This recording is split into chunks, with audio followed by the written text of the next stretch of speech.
Hey y'all, I told you I'd be back.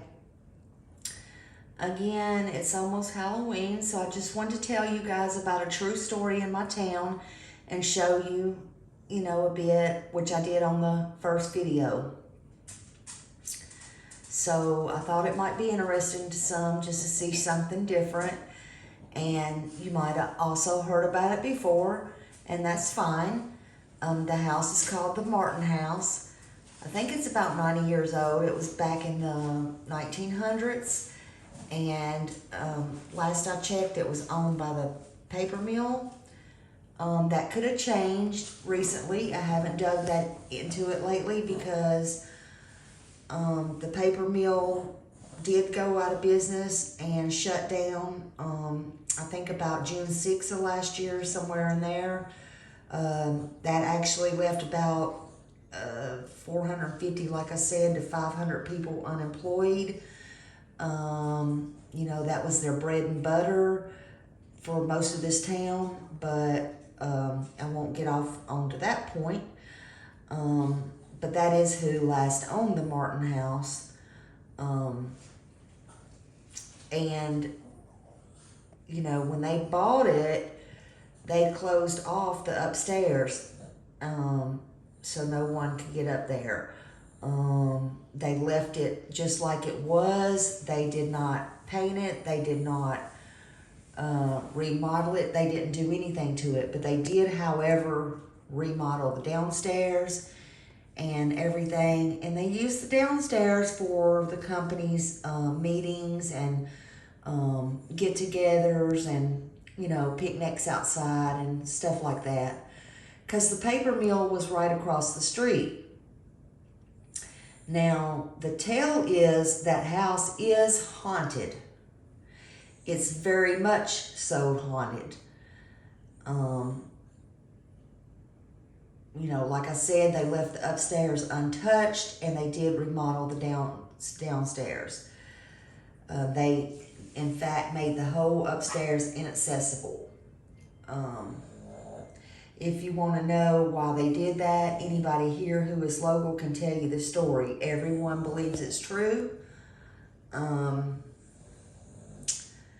like I said, it goes way back to the 1900s.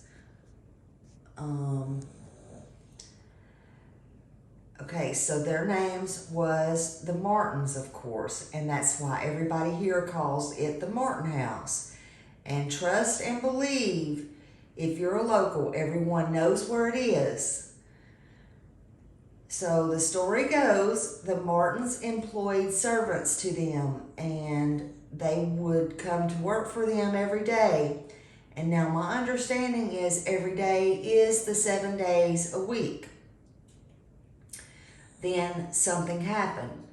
And one day, Mr. Martin had somehow found out his wife was getting way too cozy with one of the male servants. Yeah, uh-oh. That's never good, y'all. So in a very bad fit of rage, Mr. Martin hung that young servant in the yard. And I'm not sure if it was in the front or back, I can't remember, but it was an oak tree by the water at the time he hung himself. See, there is water around there. You couldn't see it very good at night, but it's like what we call a bayou. Okay, so time goes on, and everybody in that town talked about this. Now, I don't know the details as far as way back when, if he got arrested or what they did. I don't know, because I don't know if it, you go messing around with somebody's wife, and back in the old days, I don't know. You have to ask some of our older generation. I really don't know. So I don't know if he had a right to do that. I don't know if he got arrested. I never heard any tale of any arrest or anything. But needless to say, and also, this city is not like it is now. Good Lord, it's not like it was 30 years ago, that's for sure. But anyway, okay, so as things went on, everybody knew everybody, and certainly way back then. So, the talk of the town got more and more. You couldn't go to the store, you couldn't go anywhere, and everybody be whispering, "Psst, psst, there's Mr. Martin, there's Mr. Martin, there's Miss Martin, she had an affair." Tit for tat and all that kind of stuff. Well, this about drove Mr. Martin nuts. So, one day he was out in town and he started hearing the whispers and the looks got to him and all that stuff. And he got so angry. And so in a fit of rage, he ran home and he took his wife and he took his kids and he strung them up in the big oak tree. Don't know if it was the same one or not, guys, but it doesn't matter. He strung them up in the oak tree. And after murdering all of them, he hangs himself too. Now, for me, I didn't understand personally. Of course, me, I have to think about everything. I didn't understand, well, if they were all murdered outside, then why did they have to close the upstairs to the house? Well, anyway, all that's neither here nor there, of course. The point is they all got murdered and he murdered himself. So they say, all the locals say, it's because there is ghost upstairs. Okay, well, here is what they actually say. The locals tell the story of a lady in a white, there's a lady in white with black eyes haunting all the upstairs. They think she's sad and they think that she is the wife. A lot of people believe that she's still heartbroken and that she is forever looking for that young servant and her children. Yep, the heck with the husband. But anyway, she's looking for the young servant she was in love with and her children. So she's not happy, she's sad, and she's upstairs and she's crying and that's the tale that she's looking for the servant and the children.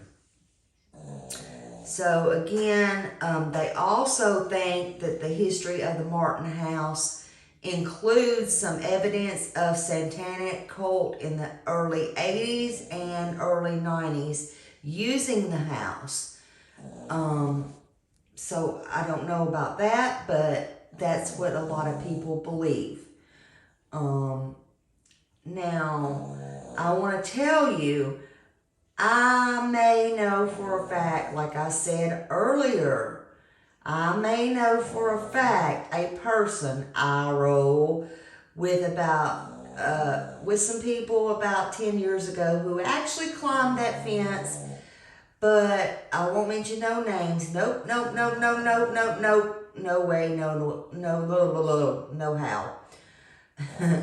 But that person may tell you they saw something in the window, and they may tell you it's creepy as all get out. Oh, yes, they might. So, there are people also who got to explore it from Tennessee Rock and talked about how they heard weird noises and got spooked. There are kids that was over the years who actually snuck in through the windows and the back doors, which I wouldn't go that far because that is actually breaking and entering. But here's the point to that. There was kids on the news years ago that actually snuck in the windows and they were playing around, and one boy fell out the window from the top of the stairs, and he survived, but he later told his friends that he was picked up and thrown through the window by a ghost with black eyes. So that is pretty freaky. Anybody that's whoever ever encountered this, they say the ghosts are not nice. They're not nice. They just have bad vibes. People gets bad vibes and feelings from being there. Some have real experiences. And don't quote me, but years ago, I remember, and I don't know if this is the station or not, that's why I'm just saying that. Don't quote me, but I did see, I think it was, well, remember that show, that paranormal show where they go out and they spend the night in these haunted houses and stuff? I'm thinking that's the one it was that come here and stayed years ago in the house, and they did get footage and stuff like that, but it was like years and years ago. So y'all could probably look that up. But I just thought this was a little fun story to tell. It is true. And, and earlier, y'all seen where I have a Wi-Fi box in my car, and I never had any problem, really. I just got the Wi-Fi boxes they gave them to me for free the other day, so I thought I'd travel sometimes, and I thought I better get one. But I never have any problem getting internet wherever I go, and except when I went to Hawkins County. But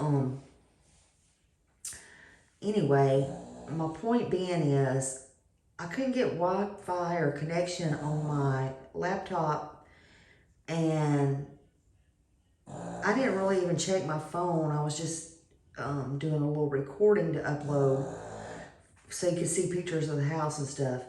But what was weird is I was out there by myself and this is just weird interaction, but I left. I thought, I better get out of here. This is crazy.